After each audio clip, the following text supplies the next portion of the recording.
There is only one simple step. Before we get to that step, let's place the knitted pieces side by side with the right side facing up.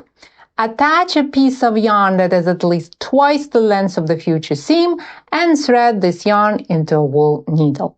Then we join the bottom corners of the pieces. Because the yarn is attached to my swatch on the left, I insert the wool needle from the bottom up under the horizontal strand at the very corner of the piece on the right and pull the yarn through. Just like this. And now the corners are joined. This seam is a variation of the mattress stitch, but it is tailored for joining slip stitch selvages. Any kind of slip stitch selvages will do. I usually use the Silesian selvage method. Why do we need slip stitch selvages? Two reasons. They are reversible and they form big stitches. Because we'll join the top parts of the stitches, having big stitches means we can easily find the top parts of those stitches. They are these horizontal strands that work as bridges between the two legs of each stitch. See, here they are. These are the strands that we need to make this seam. Okay, the corners are joined. We know what kind of strands we are looking for. It is time for that one and only step. Here it is. Take a piece that doesn't have the yarn tail coming from it. For me right now, it is the piece on the left. Then insert the wool needle from the bottom up under the top part, that bridge, of a selvage stitch that is the closest to the joined stitch. When we work this step for the first time on each piece, the joined stitch is the bottom corner. So here's my joined stitch, the bottom corner.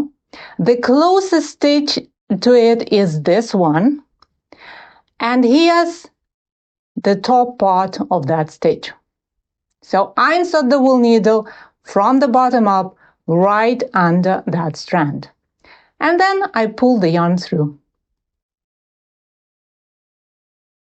That's it. Then we repeat this step.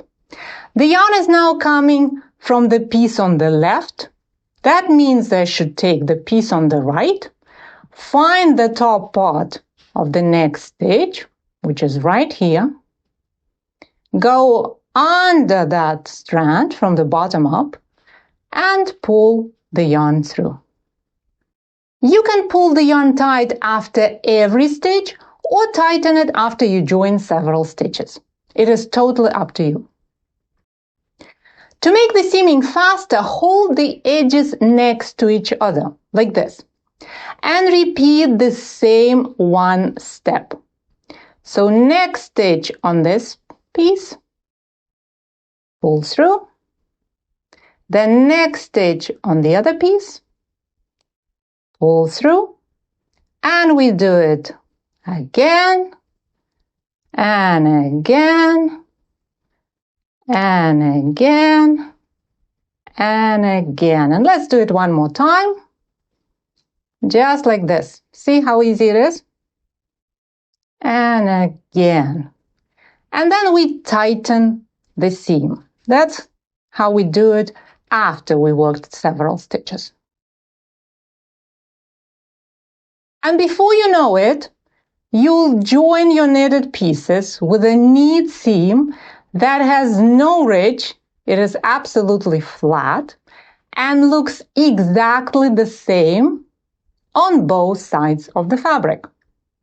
One thing to keep in mind, this seam is not elastic, so before you secure the yarn, make sure you pull the project between the top and the bottom of the seam. This way you will relax the fabric and keep it from puckering. Use this method to seam side edges of hats and cowls and to join panels when you make blankets and ponchos. No more bulky seams for our reversible projects. There are many more helpful seaming techniques and ways to give our knits that last finishing touch. I put all tutorials about these methods in one convenient place. Go give it a look. The link is in the video description.